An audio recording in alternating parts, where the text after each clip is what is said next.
நம்ம வீட்டில் இன்றைக்கி நைட் டிஃபன் இட்லியும் தக்காளி சட்னியும் தாங்க. அதுக்கு தேவையான பொருள்லாம் எடுத்து வச்சுருக்கேன்.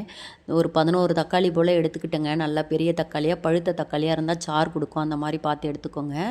பார்த்திங்கன்னா ஒரு 2 ஸ்பூன் வந்து தனி மிளகாத்தூள், நம்மளுக்கு வந்து 1/2 ஸ்பூன் வந்து மஞ்சள் தூள், ஒரு 1/4 ஸ்பூன் பெருங்காயத்தூள், தாளிப்புக்கு கொஞ்சமாக வந்து கறிவேப்பிலைங்க, கொஞ்சம் தேவைக்கேற்ப உப்புங்க. அவ்வளோதாங்க இதுக்கு தேவையான பொருள். பார்த்திங்கன்னா இட்லி ஊற்றி வச்சுட்டு நம்ம வந்து ஒரு ஜாரில் நம்ம தக்காளி பழத்தை கட் பண்ணிக்கலாங்க.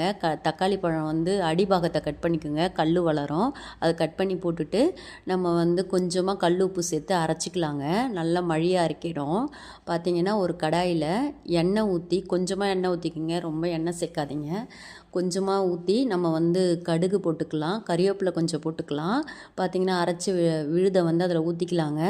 அந்த காரப்பொடி, மஞ்சள் பொடி, பெருங்காயத்தூள், கொஞ்சமாக உப்பு அதெல்லாம் சேர்த்து நம்ம வந்து இதில் கொட்டிக்கலாங்க. கொட்டி நல்லா கிளறி விட்டு நம்ம வந்து சிம்மில் வச்சு கொதிக்க விடுவோங்க. மேலே தெறிக்கும், ஃபாஸ்ட்டாக வைக்க முடியாது, ஹையில் வச்சு செய்ய முடியாதுங்க. சிம்மிலே வச்சு செஞ்சுக்கோங்க. மூடி வச்சு செய்யுங்க, மேலே தெறிக்கும். இது வந்து நல்லா பிரிஞ்சு வரணுங்க எண்ணெய். அது வரைக்கும் நல்லா கொதிக்கிட்டோம், பச்சை வாசனை போகணும். பார்த்திங்கன்னா இந்த பக்கம் இட்லி நம்மளுக்கு வெந்துடுச்சுங்க.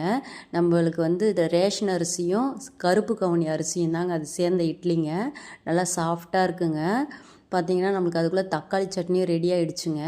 பார்த்திங்கன்னா நம்ம வந்து ரெடி பண்ணி எடுத்துகிட்டு வந்துட்டோங்க. யாருக்கெல்லாம் இந்த மாதிரி மழை டைமில் வந்து இந்த மாதிரி சுட சுட சாப்பிட பிடிக்கும்னு சொல்லுங்கள்.